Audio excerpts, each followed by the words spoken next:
कुछ तो है जो नम आँखों में बंद कर तैर रहा, बहुत बढ़िया। कुछ तो है जो नम आँखों में बंद कर तैर रहा, बड़ी वाह।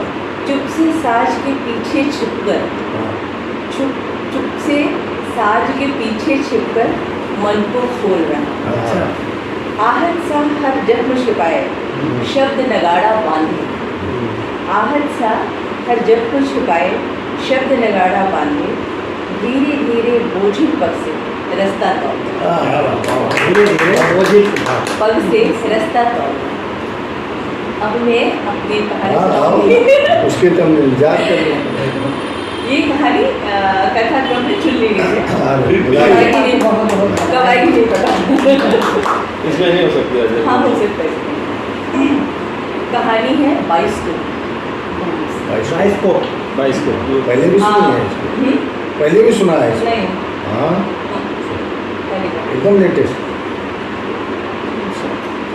वर्षों बाद आज फिर से गांव में 22 को पाया। वैसा ही बक्सा, वैसे ही आंख लगाकर देखने वाले गोल डिब्बे और वैसे ही उसके बजते हुए गाने। बस उसकी सजावट और गाने बदल गए। आज बक्से पर लाल साटन के कपड़े का झालर वाला पर्दा लगा है और गाना बज रहा है, मेरे फोटो को सीने से यार चिपका ले सिया फेविकॉल से। बच्चे भी आज मर्म पे रखा है वही है। बच्चे भी आज मोबाइल छोड़कर बाइस्कोप के डिब्बे में आंख लगाए बैठे देख रहे हैं। जो उठ रहे हैं उनकी आंखों में एक नई सी खुशी तैर रही है, और जो अपने नंबर का इंतज़ार कर रहे हैं उनकी आंखों में एक कौतूहल है, एक बेचैनी है जुगनू से तैर रही है। कटी नींद की सूखती जड़ पर बैठा देखता देखता शालिग्राम भी बच्चों की अंतिम टोली के साथ जाकर गोले में आंख लगाकर बैठा। एक दो बार नहीं, उसने 3 से 4 बार बाइस्कोप देखा और पैसा देकर पूरब की चौपाल की ओर निकल पड़ा, जहां अब न कोई पेड़ था, न उसकी छाया, न ही चौपाल का कोई अवशेष। वहाँ था गांव का सामुदायिक शौचालय, जो न खंडहर था न किसी उद्योग था, जहाँ कभी कुत्ते जाकर सो जाते थे तो कभी लड़के जुआ खेलते। उसके भीतर एक टीस उठी थी। टहलते टहलते चलता हुआ वो दूर सूखी नहर के किनारे निकल आया। शुकी याद आई, घुंघराले बालों वाली शुकी, मछली सी आँखों वाली शुकी, हर बात पे खिलखिलाकर हंसने वाली शुकी, जो दूर रहते हुए खो गई, जो हंसते हंसते एक दिन चुप हो गई और चली गई उसकी छाया से बहुत दूर। आज शुकी बहुत याद आ गई, बहुत। बरामदे में बिछी चारपाई पर आकर निढाल सा लेट शालिग्राम ने अपनी दुखती आंखों को बंद कर दी। आंखों की बंद कपोटों में किसी झिलमिलाते तारे से आकर वह खड़ी हो गई, अपना प्रश्न पूछती, तेरा नाम शालिग्राम किसने रखा? उसकी उंगली थामे वह निकल गया उस मेड़ पर जहाँ उसने इस प्रश्न को पूछकर एक सपना दिखाया। तुझसे ही पूछ रही, तेरा नाम शालिग्राम किसने रखा था? अम्मा ने। ये शालिग्राम है कौन, देवता की पितर? मैं क्या जानूँ, तू जानती है तो बता। गुस्सा काहे को हो रहा है? मैंने तो यूं ही पूछ लिया, जैसे मैं शुक्र को जन्मी तो ताई ने मेरा नाम शुकी धरा, तो मैंने सोचा शायद तेरा भी ऐसा ही, कहती वो हंसी। नाम का तो नहीं पता, पर अपने होने की सत्यनारायण कथा टुकड़े टुकड़े बहुत सुना, कभी दादी से तो कभी अम्मा से। धीरे से वह हंस दिया, तो बता न कहानी। पीछे से लंबी घास तोड़कर उंगली में उलझाता शालिग्राम बताने लगा। अम्मा को ब्याह के कई सालों बाद तक औलाद नहीं हुई तो उन्होंने बहुत सारा व्रत किया, उपवास किया। दादी ने भी देवी देवता की ड्योढ़ी पर मत्था टेका, झाड़ फूक कराई, पर सब बेकार। अब दादी के ऊपर एक ही भूत सवार था, बाबा के दूसरे ब्याह में। वो तो पास के गांव में जाके रिश्ते की बात भी चला। अम्मा सब जान गई, वो बहुत दुखी रह गई। फिर क्या, न खाना न पीना, बस काम काम काम, हर वक्त बस काम। कभी कभी तो खूब रोती। बाबा ढाढ़स बंधाते कि वो दूसरा ब्याह नहीं करेंगे, पर अम्मा जानती थी सीधे साधे बाबा दादी के आगे कुछ नहीं बोल पाएंगे न कह पाएंगे, बस मृगछौना सा सर झुका देंगे। तू भी तो चाची का मृगछौना है, आगे तो सुन। एक दिन बाबा बीज खाद के लिए शहर गए तो दादी लड़की की जन्म पत्री गई। जाते जाते अम्मा को कुलच्छनी कह जोर से किवाड़ लगा दी। कलेजे पर पत्थर रख अम्मा सारे काम निपटा पिछवाड़ी वाली नींद के नीचे जाकर के बैठ गई। चुपचाप बैठी टप टप टपकती निगौरी देख, इधर निगौरी टपकती उधर अम्मा के आंसू। बूढ़ी भी पीपल का भूत चढ़ा था क्या? शुक्की थोड़ा गुस्सा थी। शालीग्राम के पास किस्सा कही। अंधेरा बढ़ने लगा था। दादी दिन भर अम्मा के काम पे इतना कसती। बाबा बहुत समझाते, पर अम्मा को पता था कि बाबा के ब्याह के बाद अम्मा की गत बुरे से होती। इसी से वो पूरे दिन कोने कोने रोती। उस दिन की दोपहरी में पीछे बैठी वह रोए जा रही थी कि तभी न जाने कहाँ से 4-5 भैरी उधर से गाती बजाती निकली। बैसाख का दिन, वो भी खड़ी दोपहरी। प्यास से उनका हाल बेहाल था। अम्मा को आवाज़ देकर उन्होंने पानी मांगा। अम्मा गुड़ पानी पिलाकर भीतर जाने लगी तो एक बूढ़ी भैवी ने अम्मा से पूछ लिया, क्या बात है बेटिया, कुछ उदास दिख रही, कुछ हुआ है का? न कह के अम्मा बोली तो कुछ नहीं, पर आंसू झड़ने लगे। धीरे धीरे सारा किस्सा अम्मा उस बूढ़ी भैवी को सुना डाली। सच्ची चाची है भी तो बहुत सीधी। अच्छा फिर बूढ़ी भैवी कुछ पल आंखें मूंदे बैठी रही और झोले में से निकाल कर अम्मा को काले पत्थर की एक छोटी सी पिंडी दे के बोली, रो मत बिटिया, इनका ध्यान चलकर 1 बरस के भीतर तेरी गोदी भरेगी। ये शालीग्राम है, सब भली करेगी। जी कभी मत छोटा कर, भगवान के घर देर है अंधेर नहीं। और सुन, अब जब मैं आऊँ तो मीठा पानी मत भूलियो। हंसती हुई अम्मा के माथे पर बहुत लगा के चली गई। अम्मा फिर भी उदास।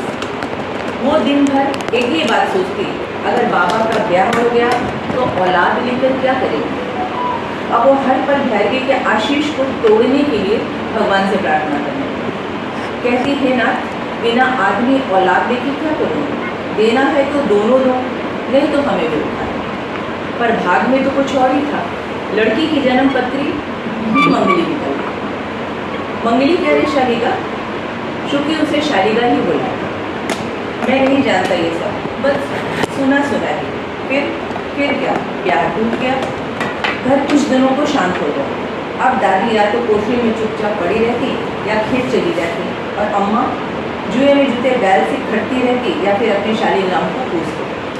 न जाने भैरवी का आशीष था या शालीग्राम का था या भगवान जाने कुछ और। फिर मैं जगी दादी की बांझ बहू के गर्व से। शालीग्राम कुछ उदास हो गया। बांझ शब्द उसे माँ के ऊपर चिपका एक ऐसा गहरा दाग लगता था जिसे वह चाहकर भी नहीं छोड़ा, जो हमेशा उसे माँ के ऊपर चिपका सा।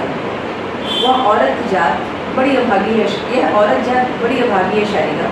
यह कभी अपनी जात का साथ नहीं देती। जब भी खड़ी होएगी आदमी के साथ ही खड़ी होगी, चाहे वो शिला बनकर चाहे पाथर। एक अजीब चिड़ से शुक्की ने अपना मुँह सिकोड़ लिया। दादी तो ऐसी कुर्सी की बस पूछो। अम्मा को लिपटा कर बस रोए जाए। हाथ जोड़ अम्मा से बोली, सोनी सी बहुरिया को कासा समझ डाला, सपूती कोख को बाँच कहा, नरक मिलेगा। हे भगवान, भाग फूटे थे जो ऐसे नेक बहुरिया को तानों से छेड़ डाला। माफ़ कर दे रानी, माफ़ कर दे, मैं गौरव पूछूँ। अम्मा को तो जानती ही है कितनी सीधी है। बस सारा बुला के हमें दादी के गोद में डाल दिया और हमें नाम दिया शालीग्राम। पाथर पिंडी शालीग्राम। हंस दिया वह एक अजीब से हंसी। उसके बाद न दादी को उम्र का दुख न खाने की सोच, बस बच्चा बच्चा बचवा, यही उनकी भाग थी, यही उनकी सांस। भैरवी फिर आई, नहीं पता, अम्मा ने कभी कुछ कहा ही नहीं। शालिगा, एक बात पूछूं, तू भदोही जा रहा है? तुझे किसने कहा? चाची ने। मैं कल जीजी के आने का लड्डू बताशा देने गई थी तो सुना था। चाची कहारिन दीदा से कह रही थी बचवा भदोही जाएगा, पर तू वहाँ जाके क्या करेगा? यहाँ की खेती बाड़ी काहे नहीं करता? शुक्की ने अंधेरे में शालीग्राम को देखा था। बाबा की बीमारी में उपजे सारे उपजाऊ खेत रहने पड़े हैं, जो हैं बस सिमान के। वह भी चोट काट लिए जा रहे हैं। भूखे पेट दिन कैसे कटेगा? उसको करना है। कब जाना है? जब मामा आ जाए। मामा बहुत अच्छे बुनकर हैं। मीठा सा एक गर्व शालीग्राम के चेहरे पर फैल गया। बहुत देर हो गई शालिगा, चल चलते हैं। चारों तरफ कहीं बल्ब कहीं लालटेन जलती देख शुक्की अपना आंचल समेट के खड़ी होगी। थोड़ी देर और बैठना, अम्मा ढूंढती होगी कहती शुक्ति अंधेरे में हंसती हुई गायब हो गई। मामा के आने के साथ ही शालिग्राम के जाने का दिन आ गया। माँ उदास से चुपके चुपके आंसू बहाती, न बेटे को भेजने का जी करता न रोकने का। एक मन कहता न जाने, पर दूसरा मन झटपन को बांध लेता, समझाता जीवन का सत्य, देखता रेहन पर पड़ा उपजाऊ खेत और अपने बच्चे के भविष्य का सुनहरा सपना। समझ नहीं आता कि इन सारी सोचों में सही क्या है और गलत है। 2 दिनों से इन्हीं सब उलझाओं में उलझी उसने सवेरे सवेरे ही दरवाजे पर झाड़ू लगाकर लिपाई की, लोटे में भरकर पानी रखा और पास बैठाकर शालिग्राम को ढेर सारी नसीहतें, दुलार, ममता की गांठ में बांधकर पकड़ा दिया। समझाया उसे बाहर की दुनिया का अर्थ, रिश्तों की मर्यादा और समय के बहाव का मतलब। माँ का पैर छूकर जैसे ही शालिग्राम बाहर निकला वो ठिठक गया, जैसे कुछ याद आ गया। माँ के कान के पास जाकर धीरे से बोला, अभी आया माँ, और पीठ पर कपड़े का झोला डाले लट्ठे का कुर्ता पैजामा फड़फड़ा था वह सीधे पूरब की चौपाल की ओर दौड़ा था, जहाँ सुबह के निर्जन चौपाल में बिखरे पत्तों पर आम के तने से सटी शुक्ति खड़ी, आंचल के नीचे मक्के की रोटी और बथुआ का साग छिपा। शालिग्राम को देखते ही उसने आंचल से निकालकर पोटली पकड़ा दी। दोनों चुप थे, आम के पेड़ से सटे। मैं जाऊँ? प्राप्य अप्राप्य दोनों के भीतर शून्य में समा गया। वह चला गया लखीमपुर खीरी की तराई से दूर, भदोही के उस संसार में जहाँ गली गली रंग बिरंगे सूट धागों का संसार था और सूजी से रचती एक अलग सी दुनिया की काली मोहर, जहाँ बड़ी बड़ी उंगलियों से लेकर छोटी छोटी उंगलियों का तिलस्मी संसार था, थोड़ा बूझा थोड़ा अबूझा सा। वो खो गया इस दुनिया में और रचने लगा ऐसा ही संसार जिसमें रंग थे, बूटे थी, रेखाएं थी, गांठें थी, पर सबसे अलग, सबसे भिन्न, जिसमें उसका गांव था, माँ थी और नहर के किनारे किनारे 7 चतुष्ट। कभी हंसती तो कभी डबडबाई आंखों से उसे देखती। समय बीतता रहा, वो बूटे उकेरता रहा, पूरी तन्मयता से, वेदों की ऋचाओं की तरह, जहाँ शब्द नहीं थे पर रेखाएं और गांठें जीवन का सूक्ष्म अर्थ छिपाए हुए। इस तरह 2 वर्ष बीत गए, तीसरा भी बीत रहा था, पर अब उसका जीव चट गया।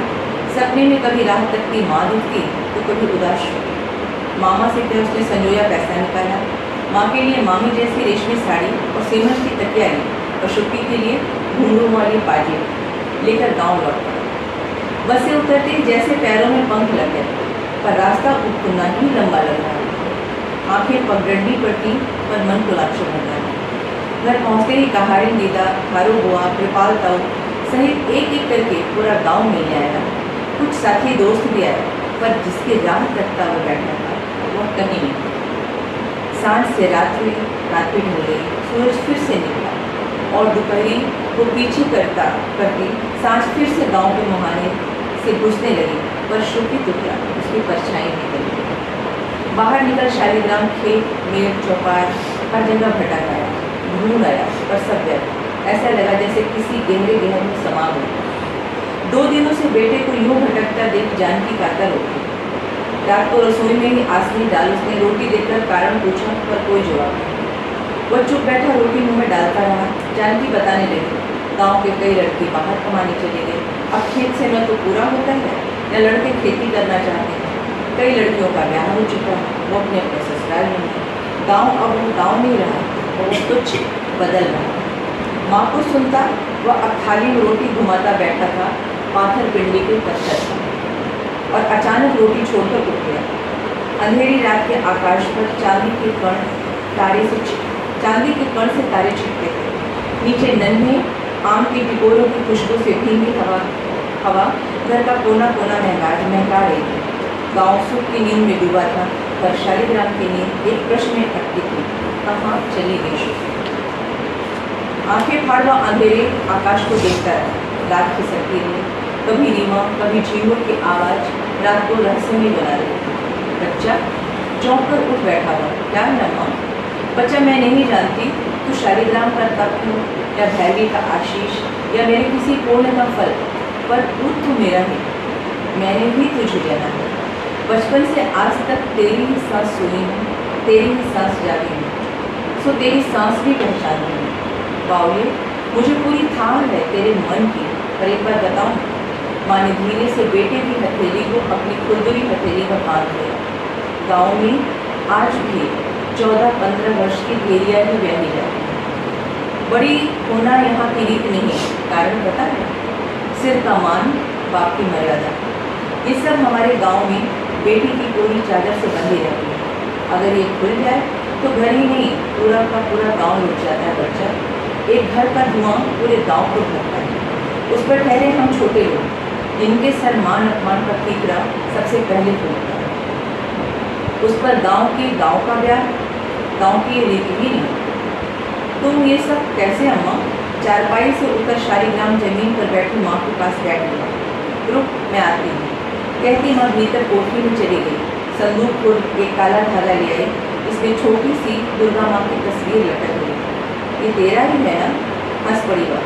माँ को देखकर शालीग्राम चुप बैठा था। याद आ रहा था 4-5 बरस पहले माँ का वह नागपंचमी मेला, जहाँ से माँ ने दुर्गा माँ का यह धागा खरीद उसके गले में डाला था, और उसने भदोही जाते समय वही धागा शुक्र की मुट्ठी में धर दिया। बच्चा, गांव के औरत पशु में आज भी कोई भेद नहीं है। जिस थान बांध दो उसी थान समझ आता है। काट लेती है पूरी उम्र बिना किसी शिकवा शिकायत। यही यहाँ की रीत। यहाँ शहर की रीत हार जाती है। फिर कुछ देर चुप रहकर बोली, ब्याह के 2 दिन पहले शुक्र आई थी। बोली कुछ नहीं, बस रोती रही और जाते समय यह धागा वापस देकर पलटकर चली गई। मैं उसी समय सब समझ गई। अम्मा, वो किसी की ब्याहता है, अब तेरी शुक्की नहीं, छुपा दे उसे, बहुत भीतर। माँ की उंगलियाँ चारपाई के पावे पर रोक के शालीग्राम को सहलाती रही, बुलाती रही, पर जानती थी प्यार के भाव का मरहम तो सिर्फ समय होता है। यहाँ ममता भी हार जाती। माँ की उंगलियों की छुअन और नन्ही अम्मिया की भीनी भीनी सी खुशबू से शालीग्राम की पलकें ढक गई। उसने देखा आकाश के अनंत फैलाव के छोर पर फैली मखमली कालीन पर शुक्र का चेहरा उभर रहा था, उदास, बिखरा सा। उसके चारों ओर उस पाजेब के घुंघरू बिखरे पड़े थे जिसे वह भदोही से लाया। चौंक कर उसने आंखें खोल दी। देखा माँ ऐसे ही जमीन पर बैठी उसका बाल फैला है। सो जाओ माँ, कहते उसने उठकर काले धागे को गले में डाल लिया। आँख खोल दी उसने। देखा आंगन को पार कर समय वर्षों आगे निकल चुका था। न जाने कितने सूरज निकल कर डूब चुके थे, न जाने कितने ऋतुएं जब कर सो चुकी थी, पर शुक्र इस दरवाजे पर भी नहीं। उसकी आँख से 2 बूंद टपकी और फिसल कर चारपाई की रस्सी में समा गई। धीरे से आँख पोंछता वह फिर से बाहर आ गया, जहाँ से डिब्बों को ढक्कन लगाकर अपना 22 को संभालता हुआ लड़का वापस जा रहा था, मुँह से सीटी बजाता, मेरे फोटो की धुन निकालता मस्त फलाने से। सुनकर देखो, सुनकर देखो, सुनकर देखो जी। ममता राहुल मोदी बोले, लिखे जितेंद्र जी।